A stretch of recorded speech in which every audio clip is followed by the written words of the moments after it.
Assalamualaikum warahmatullahi wabarakatuh bolo. Berjumpa lagi di Darwin Muklis Channel bolo. Nah, ini kondisi setekan baru bolo. Ini klon lengkong.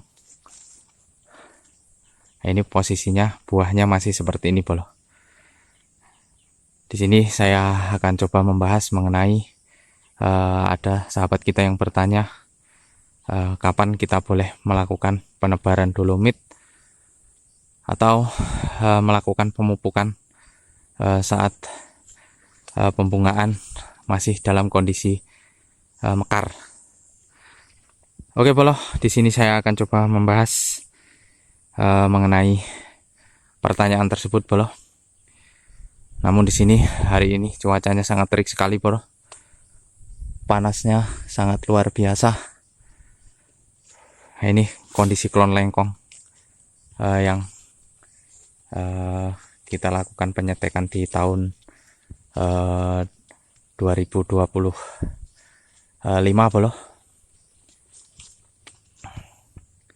Ini kondisinya seperti ini bolo.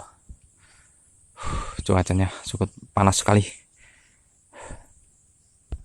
Saat masa kopi berbunga, bolehkah kita melakukan penaburan dolomit atau kapankah tepatnya kita melakukan pemupukan?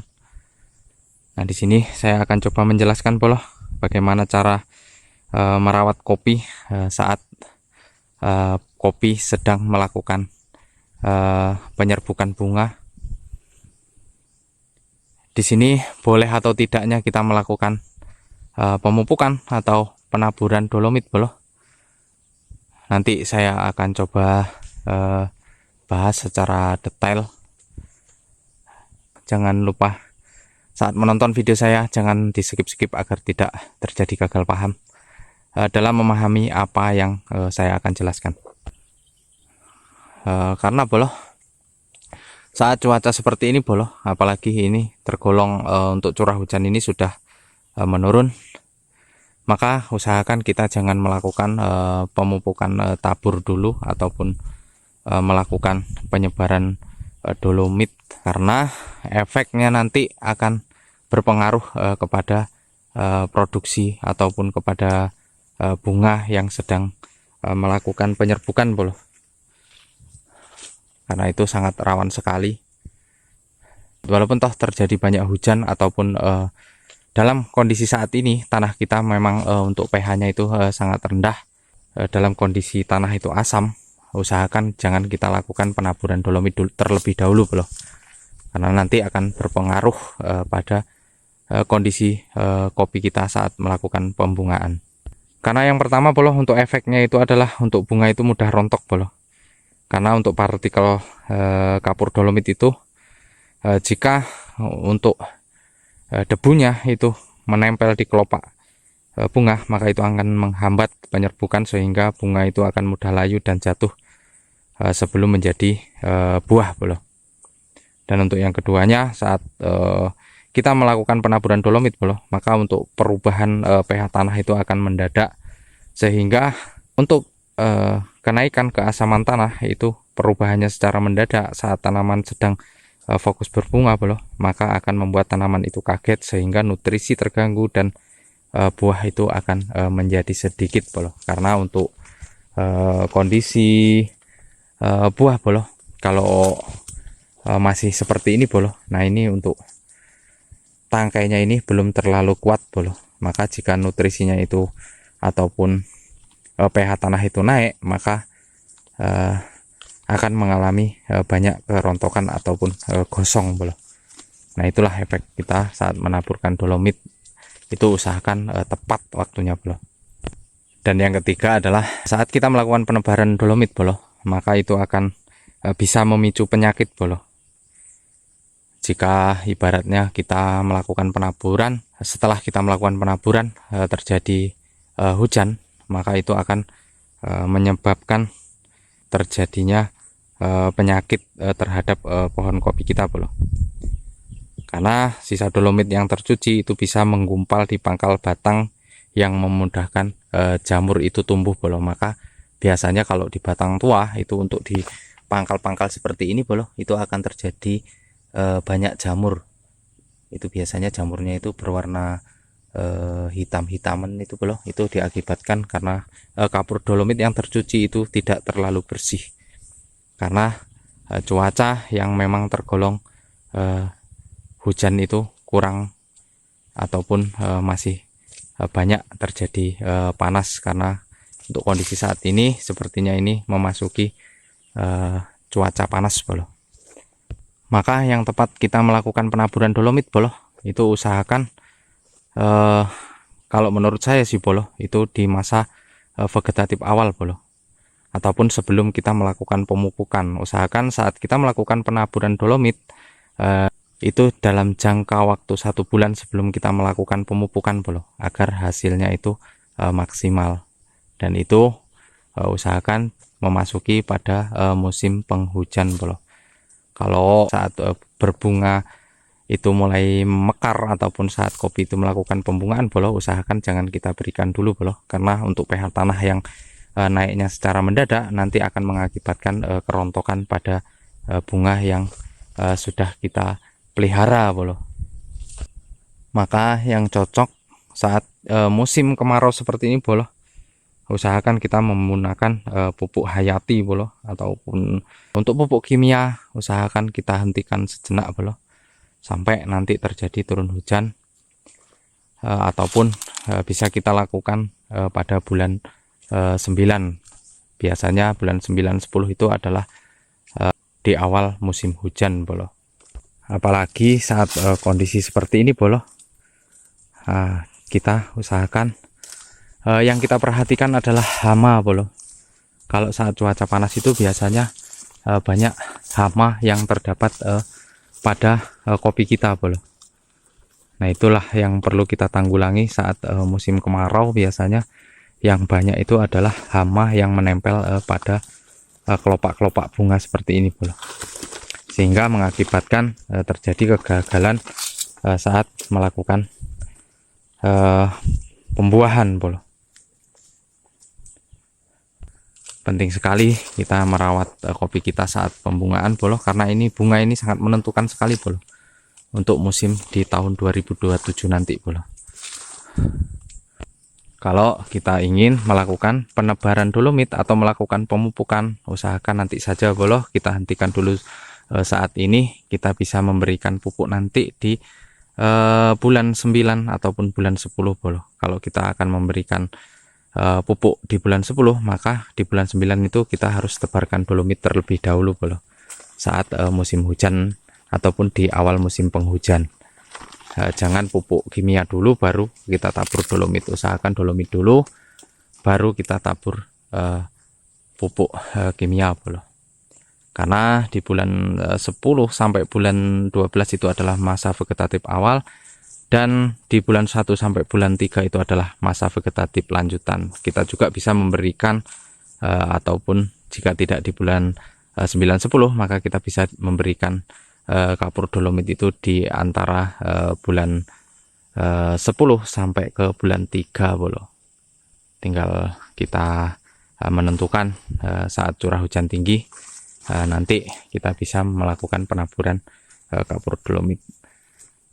Kemarin ada yang bertanya juga, Mas, bolehkah kita melakukan penyepraian MKP pada saat bunga setelah mekar? Kalau bunga setelah mekar bro, usahakan jika kita ingin melakukan penyepraian menggunakan MKP, itu usahakan bunga ini sudah layu ataupun sudah menjadi mata seperti ini bro, yang kurang lebih sekitar 15 hari setelah bunga mekar itu tidak apa-apa bro. Namun kalau saat bunga mekar, usahakan kita jangan melakukan aktivitas penyepraian, mau dia insektisida ataupun pupuk spray, usahakan jangan kita lakukan dahulu bro, agar tidak terjadi hal yang memang tidak kita inginkan nantinya. Nah, ini kondisi klon bagio bro, untuk buahnya ini cukup efektif, termasuk bagus sekali bro untuk jadinya buah nantinya. Nah, inilah keunggulan klon bagio bro. Ini kondisi klon lengkong yang masih seperti ini bro. Ini masih kondisi hijau. Ini yang sudah memerah. Saat kita melakukan penyepraian, usahakan itu di pagi hari bro, kalau memang cuacanya terik seperti ini bro. Karena ini cuacanya sangat panas sekali bro. Mungkin di wilayah-wilayah yang lain mungkin sudah terjadi kemarau, namun untuk wilayah Lampung Barat memang dalam 1 minggu itu masih terjadi hujan. Kita sambil sepil kondisi buah terkini bro. Nah ini ada yang masih seperti ini untuk pembuahannya. Ini cukup udah mulai menguning.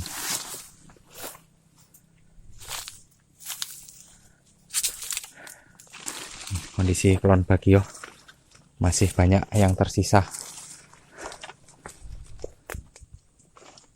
Jika kita ingin tetap melakukan pemupukan bro ataupun penyepraian, usahakan untuk biji atau buah itu sudah seperti ini ya bro. Nah, ini lebih aman jika kita melakukan pemupukan nantinya ataupun penyepraian menggunakan MKP ataupun insektisida, usahakan sudah seperti ini. Mudah-mudahan kopi kita nantinya bisa berbuah lebat seperti ini bro. Nah ini kurang lebih kisaran 3 kilo ataupun bahkan bisa lebih nih bro. Maka yang perlu kita lakukan adalah melakukan pemupukan yang tepat dan melakukan okulasi menggunakan jenis kopi yang memang tahan akan segala kondisi bro. Nah ini klon tanam bungkuk, ini sangat bandel kalau menurut saya bro. Kalau memang buahnya bisa seperti ini semua, kita memiliki 1000 batang saja, untuk jumlahnya mungkin gampang kita menghitungnya. Namun di setiap kebun itu tidak mungkin akan berbuah seperti ini bro. Pasti ada yang memang untuk kondisinya itu buahnya memang kurang maksimal. Karena di kebun saya sendiri juga ini masih banyak sulaman-sulaman seperti ini bro, yang contohnya ini termasuk yang belum produktif. Karena kebun saya ini kurang lebih sekitar 1600 batang, namun untuk jumlah sulaman yang saya lakukan itu kisaran 500 batang, itu masih tergolong kurang. Kemungkinan ya kopi yang produktif itu kurang lebih sekitar 1100 batang bro. Maka kita perlu melakukan penyulaman ataupun okulasi setiap tahun bro, karena tujuannya agar kedepannya buah kopi kita ini bisa maksimal. Karena di sini saya juga selaku petani terus berbenah bagaimana caranya agar kita bisa memenuhi target. Karena sebagai petani kita harus mempunyai target bro, agar kedepannya buah kopi itu bisa maksimal dan sesuai target yang kita inginkan. Karena bro, saat harga kopi murah, maka yang bisa memenuhi target kita itu adalah tonase bro. Jadi penting sekali kita melakukan perawatan. Itu tujuannya adalah saat kopi mengalami penurunan harga, maka kita menang di tonase bro. Namun yang kita harapkan sebagai petani adalah harga mahal, tonase pun mengikuti. Seperti yang telah saya sampaikan di video-video saya yang lalu bro, lakukan okulasi dengan memilih varietas kopi yang memang tangguh akan segala kondisi. Contohnya seperti ini bro, ini adalah klon bagio yang menurut saya memang cukup bagus sekali bro. Ini kondisinya untuk B2 nya pun masih kebul. Ini untuk pembuahannya. Jadi kesimpulan dari video-video saya ini boloh, saat kita melakukan penaburan dolomit usahakan jangan pada waktu pembungaan boloh. Usahakan kita lakukan penaburan kapur dolomit itu di awal musim penghujan ataupun di bulan 9 sampai ke bulan 3 boloh, sebelum pembungaan. Karena sifatnya kapur dolomit itu sangat panas, kita berikan pada saat pembungaan, saat pH tanah itu naik secara drastis, maka untuk tangkai bunga ini karena belum sangat kuat, maka bisa terjadi kerontokan ataupun gosong pada daun. Mungkin tujuan kita bagus, namun hasilnya nanti kurang begitu maksimal. Kalau kita ingin melakukan pemupukan, maka yang tepat adalah kita melakukan pemupukan menggunakan penyepraian boloh. Karena untuk cuaca saat ini masih tergolong ada banyak panas, untuk curah hujan masih walaupun sering, namun bisa mengakibatkan untuk penyerapan nutrisi itu kurang maksimal. Oke boloh, mungkin itu saja yang bisa saya sharingkan. Mudah-mudahan video saya ini ada manfaatnya. Setelah kita berbenah sebagai petani boloh, agar kita dapat memenuhi target yang kita inginkan. Karena semua itu sangat penting buat kita sebagai petani kopi. Oke boloh, mungkin itu saja. Saya akhiri. Assalamualaikum warahmatullahi wabarakatuh.